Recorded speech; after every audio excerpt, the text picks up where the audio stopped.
Good evening. Hello. This is Money Matters Mondays, once again here on this wonderful Monday with Trudy. And we're here to conclude our February items that we actually had, where we were to actually get our credit reports so that we could actually take a look at what our paper weight was. That was the focus of what we were doing for the month of February, to find out what our paper weight was.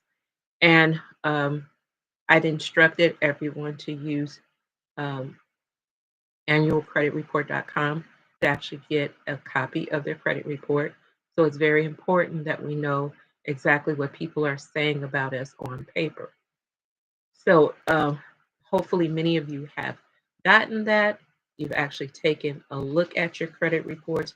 Some of the initial things that we talked about in identifying issues on our credit report was to make sure that all of our personal data was correct. That when we actually looked at it, we made sure that our names were correctly spelled. There were no misspellings or errors that way.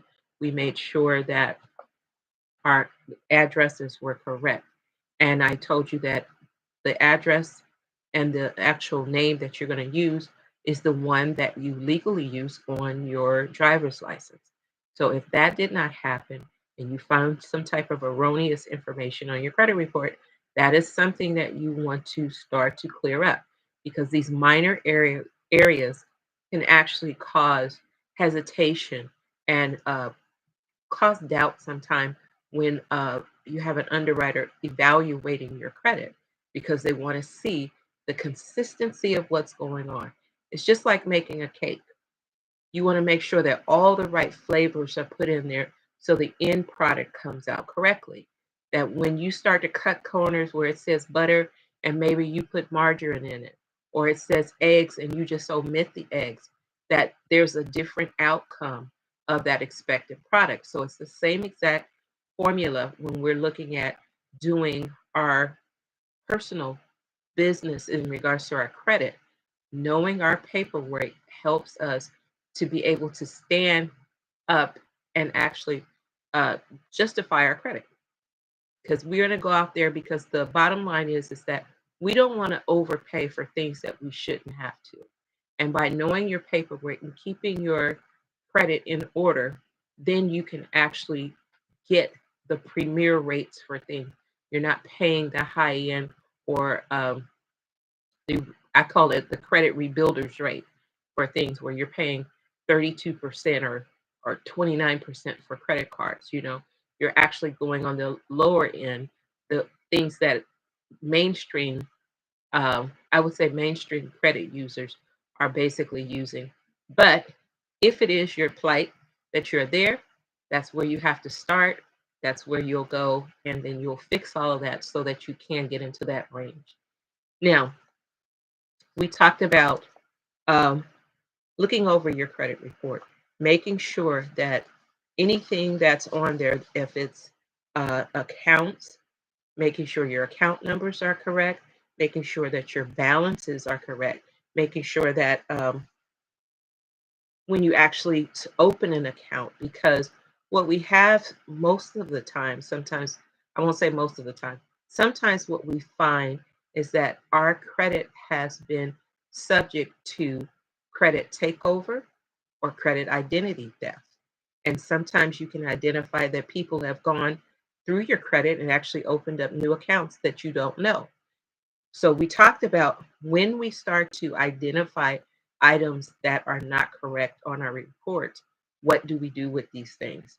And we were talking about the dispute process, that we have the right to dispute anything that is on our credit report. But what we want to make sure that we do is take 1 to 2 items to make sure that we give adequate time for it to be researched, because the Bureau has 30 days to get back to you with an answer in regards to your particular dilemma that you're actually reporting. And you don't want to go and say, well, I'm going to dispute my whole credit report, because then if you do something like that, there's a particular law that allows the credit bureau to say that you're making a frivolous claim. And so they'll just dismiss it and you'll end up with nothing done. But nothing is built overnight. Your credit didn't get, into a displacement place overnight. So all learned behavior can be unlearned. So it's the same thing with your credit. If you find things that are not as they should be, that you take it and you give yourself a period of time. You can say, I'm going to, for the next 6 months, I'm going to work on the items on my credit. And you can only do those things when you take the precautionary measures to get your report, go through the report, and start identifying items that are errors. Any erroneous information on there, that's what you want to make sure that you are highlighting.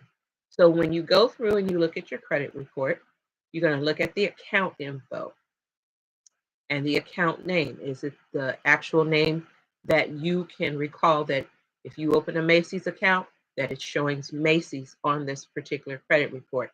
Then it goes on and it talks about the type of loans. Now, we talked a little bit about the types of loans, but there are secured loans and there are unsecured loans. Unsecured loans are basically that people are giving you credit based upon your own credit profile. Um, Based on, I would say, based on your character of credit. How do you handle spending your credit? Because when I say spending, because you remember that every time that you charge or swipe or something like that, it's being calculated into a debt ratio. So they want to know how much are you actually spending out of a credit line that you actually have, and how responsible, based on past behavior, would it be for you to pay that particular debt off. Normally, what you will see is that if a credit company is becoming a little skittish about your behavior, they're thinking that you're just maxing out all your cards and you're not paying off anything, but every payment is always the minimum payment. You're not trying to do anything like that. Then what you'll do is the first time that there's a problem, you'll notice that they'll start decreasing your credit line because they do not want that kind of exposure out there if they can help it. And sometimes it's warranted, sometimes it's not warranted because, sometimes when people are using credit cards for business and different things like that, it can fluctuate based on what's going on in their particular business. But when we get to unsecured credit cards, they have nothing to pull against. All they have is your word and promise that you're going to pay back. Then we have secured credit cards, which are actually taken against an asset. So you can have a secured credit card or a line of credit or any type of credit that you might be trying to get for other things that can be secured against your property. Sometimes it's secured against a vehicle, other type of assets that you might have. So those are secured things because if you don't pay for those things, I can come back and take those things that you have because you put them up as a barter piece for me to loan to you. And if you default on those things, I can take action to get my money back that I actually lent out to you. So that's a secured loan. Then we want to make sure that the dates that we open the accounts are correct, that if the account is even still open, if it's a closed account, you know that you've closed it, then that might be a red flag for you to look at why is this account still open when I've closed it. Then we look at the status updates. How are your payments actually being reported? They usually go through a cycle from January to December.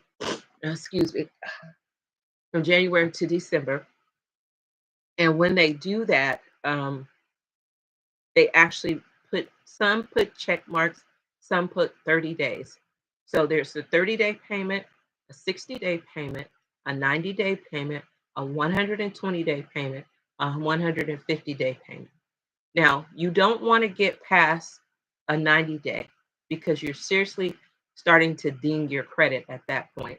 And it takes a while to redeem yourself from that because in these particular measurements, there's a algorithmic formula that actually goes with your FICO score. So having a late payment can actually decrease your FICO score by 20 to 30 points. So this is why it's so important to know what your paper rate is and how you're managing your bills. Because sometimes what happens is that with the convenience of getting cards so readily easy that you get instant approval letters that come over the internet, all you got to do is put this in and we'll approve you. And sometimes people get caught up in those things and they don't realize it. And then they all of a sudden end up with all of this debt that they had not intended on. So you have to watch all those different little things that come up. But anyway, you don't want to be at the 90, 120, and 150 because at that point it's going to collections and write-offs, which leads to a whole nother type of legal problem for you, especially if you don't try to solve the debt. Then we want to check our balances to make sure our balances are accurate and the date that the balances were actually updated to make sure that all of your information is correct. And then they go and they tell you about a percentage that you actually owe. Because remember, we always talk about debt ratios. They always want to know what is the percentage of usage on each card.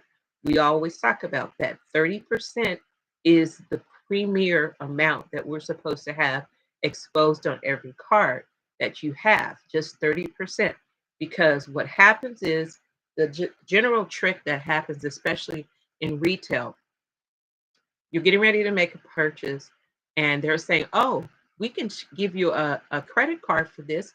And what happens is they give you a credit card. Say, for instance, you're at Macy's, Nordstrom, something like that.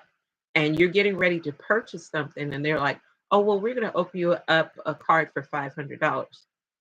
Well, okay, that's fine. But the items that you had are 300 bucks. So, but when you look at it, $250 puts you at the halfway mark. You're already over that. So when you actually take that debt and you don't end up paying it off completely with the money that you brought in originally to pay for your items, then you end up with a high debt ratio and it further knocks into your FICO score. Why? Because they're looking at the percentage of usage. You're already at over 50% of usage with a card.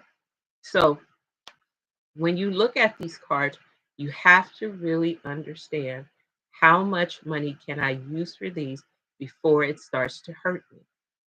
If it's $1,000 card, guess what? You can only use $300 of that card. The rest of it, you have to leave it where it is. Because if you go and you don't pay off the whole thing, then your credit exposure or credit usage ends up being high, and then it dings you on the back end in your FICO score. So it's like this little vicious cycle that goes on, where they kind of bait you in, make you spend all the money, and then your FICO score tanks because you spent all the money on your initial investment. So you have to understand all these little things so that you can manage your credit efficiently and not have these things come and actually um, add to your situation negatively.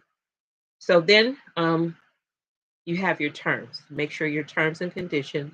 Um, Generally, on most of your installment loans, unless it's a mortgage loan, it runs about 60 months. Usually, people give you 5 years to work off an installment. When you go into your mortgages, you can go to 15 or 30 and some 40 years, depending on the particular programs that you're getting. So, this is why it's important to know our paperwork. All right. Good evening, Sister Felicia. I see you there. I see you, Sister Lynette. So, these are the reasons to know your paper weight. So, the reason that we need to know all these things is that when we get ready to actually apply for things. Now, as I've shared before, that with my background was in mortgage lending and how important it is for home ownership. And the way that we are actually operating right now, it's getting harder and harder to actually see what they call the American dream of home ownership. But it is possible. And what I say about this is that every cycle that we go into, there always is a breakout. And when the breakout comes, the reason that we normally don't get to take advantage of these things are because we're not prepared. And that is the reason why we do Money Matters Mondays, so that when opportunities come around, that we're actually already in the know. We already have our ducks in a row, and we're prepared that when those opportunities are there to be seized, that we're in the proper alignment with all our documentation, all of everything that's necessary, and we can take advantage of it. What generally happens is that when we find out about it, it's going to take us 6 months to get ready for the opportunity. And by that time, the window is closed and we've missed it. So this is the reason that I do what I do, to make sure that everyone has an equal opportunity to take part in these opportunities that come forward, and to be fully aware of some of those things, because a lot of times what we find is that we come from backgrounds that financial skills were really not taught. They were managed only because it goes from one generation to the next.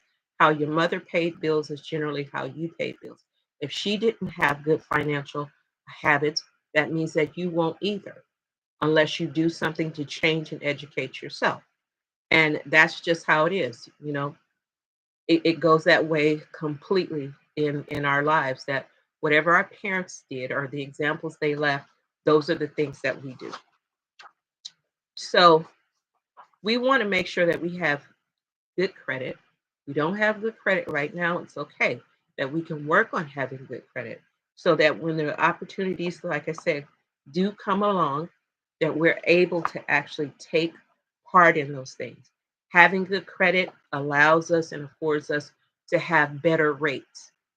Because one of the things that usually happen is that most people, they end up with these absorbent rates, and they want a house so bad, or they want a car so bad, that they're willing to take whatever people give them. And I'm such a proponent against those things, that you should be able to have things but not kill yourself to have them. That means that you're working for a car, or you're working for a house. You don't have any room for enjoyment in your life. That is not what getting these type of things are actually worth, because there's no enjoyment out of those things when you get them. So, but you make sure that, um, if it's meant for you to have these things, that you have a source of enjoyment with them, and you're not paying through the nose just to have them. So having good credit is paramount in starting the negotiations.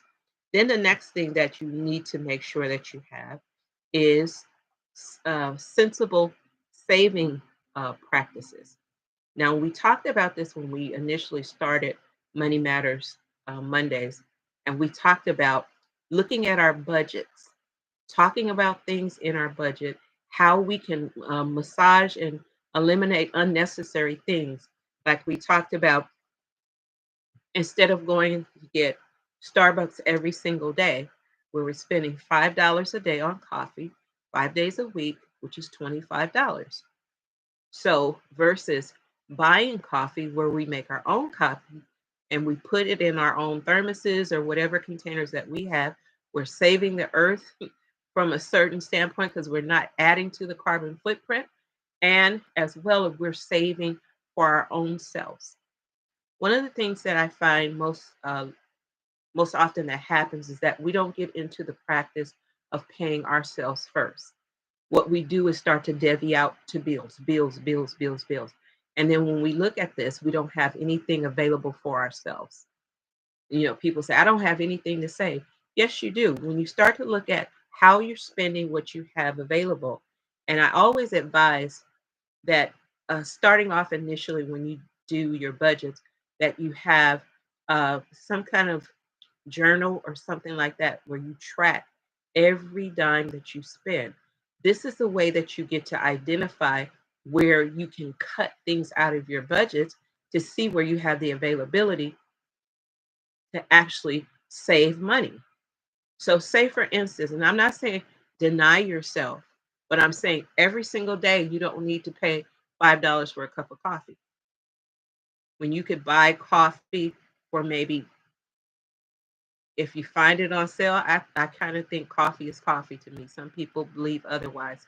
But if you can get 100 pods of coffee, say for instance, from Sam's Club, and that's 100 cups of coffee that you can get, and you pay $30. Well, you've already got enough coffee that's going to last you. That if you do that, that's 20 weeks of coffee. So the money that you were spending going to Starbucks every day, look at saving that amount of money and how much money you would save by the end of the 20-week period. Then you take those funds that you've actually saved and transfer them over into um, a saving investment. I gave you a couple of companies that were paying very high yields. They didn't have minimum balances. Um, Take it to things like that and start dumping that type of money that you're saving. Those are small things, but when you turn around and look at it, and that becomes your normal practice, then by the time the end of the year gets here, you'll be surprised at how much money that you actually save. So that is one thing. The reason that we've gone through these series all are leading up to getting you to a financial responsible level, so that once again, when these opportunities come along, we won't have to feel like we're so left out all the time. It's not that we're left out so much all the time, but when the opportunities are afforded, if we don't have our stuff in order, we can't take advantage, and you can't blame anybody for that. But this is why we do what we do, to make sure that we kind of change the momentum on these things. And then, why do you, is it necessary for your credit to be together? Because, like we talked about before, we want better mortgage options, we want better interest rates. You know, when we start to talk about interest, there are basically two forms of interest types that you pay. One is a fixed rate, meaning that the payment stays the same all the time. It does not change, it does not fluctuate. Then you have installments. Installments will basically fluctuate because based upon the amount that you owe. So the more that you reduce the debt, then the you'll see a difference in the payment. Your fixed rate payment will stay the same from beginning to end. An installment payment will, based upon how much you owe, that's where you'll see how much the payments will be. And then you have another term that happens in mortgages are basically adjustable rates based upon what particular index the funds are coming off of, and they actually uh, gauge your rate based upon indexes. So that's adjustable rate. Like you might start off with a rate that's at say $900 you're paying. But if the adjustable rate goes down lower, maybe you go down to $800. Now that's a type of loan that people that have an ability to understand and the flexibility to go with the ebbs and flows of that particular index, it's beneficial sometimes. But if you don't understand those type of loans, those are the type of loans that you can't handle, you can't get in, and you would basically refer back to more of your fixed rate type things so that you know month after month exactly what you're paying for. So, and then you have your other type of loans that if you own a home, that it will be a refinance or maybe a second mortgage. So a refinance is basically coming out of an existing finance agreement, and that maybe your rates are better, or maybe there's other terms or conditions that are better. So you want to come out of where you used to be and to go into something that's much more beneficial to you. Second mortgages are basically you leave your first mortgage intact and then you actually take out an additional mortgage. So you have actually two mortgages, your first and your second, when they generally talk about these things. Um, then The benefits of those things, refinancing allows us the same thing, like I talked about, opportunities and benefits. That if it comes a time that there is opportunities to obtain properties or businesses or things like that, when you have those type of fixed assets, you're able to pull from the equity in the property. And the equity means anything, if you started off at 500 and now your current balance is 250, you end up with $250 of equity, because the swing in between where you are and what you owe, you have $250 of free available credit or asset equity. So therefore, you're able to go and do a refi or a second mortgage on your home that gives you the lump of cash that you need so that you can actually go and get in the marketplace and be able to help with your down payments or closing costs or whatever the issue may be. Maybe it's a opportunity to get into a partnership or something like that. You're able to have cash flow to do these things, but you cannot do these things successfully unless you start at the basics. And the basics is making sure that you know what your paperweight is. When you do that, the world opens up to you because there's so much that's available. But if you're walking around here with a 500 credit score, there's not a lot that you're going to get into. You know, the big thing is the 700 club. The 700 club is great. It affords you, it opens the door. It's like going to fine dining. It affords you all the luxuries of things. You're getting better rates for things, premium introductions into things. You know, the creme de la creme is, you know, being in the 800 clubs. That's almost like your carte blanche. When you walk in and they see that you have 800 scores, they try to give you everything up under the sun to make sure that they can please you because you're a premier borrower. That's basically the way you say it. You're just a premier borrower. So we want to make sure that we're in that particular sphere, that opportunities come all the time. They're all around us. But generally, we cannot take advantage of those things because we don't have our business in order. Now, as we've gone through Money Matters Mondays, I know you probably just thought, oh, she's just telling us this and telling us that. But there is a method to my madness that I have planted the seeds enough for you guys to start to take a look at your budgets, to look at your spending habits, to see where you can actually save. And then we talked about your paperweight, knowing what people say about you on paper. See, there's a difference in hearing what someone says, but you don't know because I told you before that information is coming about you from various directions. We talked about the CoreLogics, the Classic FICO, the Beacon, the Nexus, SageStream. These are all entities. We only think about the big ones where we talk about Experian, TransUnion, Union, and Equifax. They're just the big boys, but there are a multitude of companies that are feeding information into these people, and they buy this because they're only data housers. They just buy all the information and house it so that they have it in one particular location. And people, instead of going to all the little bitty people, they can go to one of the three majors to get information about you. Now, the information that they get about you, you say, okay, what do these little companies do? They look at things like how you pay your insurance, how you pay your rent, um, how you pay medical bills, subscriptions that you might have. You know, there are different criteria that they actually report, but they get all this information on you and they report it to the big three. And therefore, the big three, therefore, come out and they give you FICO scores.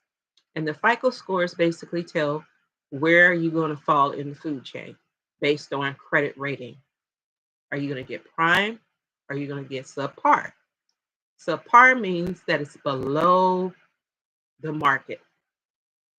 It's like we're just doing a favor, but we're going to charge you to do it, but it's not premium pricing. Then we talked about going through these things, making sure your budgets, making sure you're looking into savings and investing, because we all are not living, just in the moment, but we have to have goals, we have to have plans, we have to have aspirations of where and what we need to do. Okay. So there was a method to my madness on how we actually started to expose you to all these different things. So thank you for joining me tonight. If there are any questions, really quick, I'll go through and answer any of those. But as we get ready to go into March, March is going to be a lot more impactful because I've asked that, we take a look at our credit reports, and there will be a lot of information and instruction on how to look at these things, how to dispute these things, to make sure that we're disputing effectively, how to track your own stuff so that you make sure that you are in charge of your credit profiles, not paying other people to do these things. Because I believe like this, a lot of times when you have your credit done by outside people, you don't learn the lesson. But once you walk through the process and you know how hard it was to get something done, or the satisfaction that you could clear it up for yourself, then you attain that skill. And it makes it a lot easier for you. And then you feel much more in control and hands on in your own situation, because we want whatever God has for us. God provides all kind of things for us. But if we're not in position, we can't take advantage of these things. He can give all the multitude of blessings, but if we are not in position to take advantage, they will just fly away. So don't miss the call. That's not what we want to do. We don't want to miss the call. That when He blesses and He blesses abundantly, that we can stand right there and we will be worthy to stand in line and get our share. All right.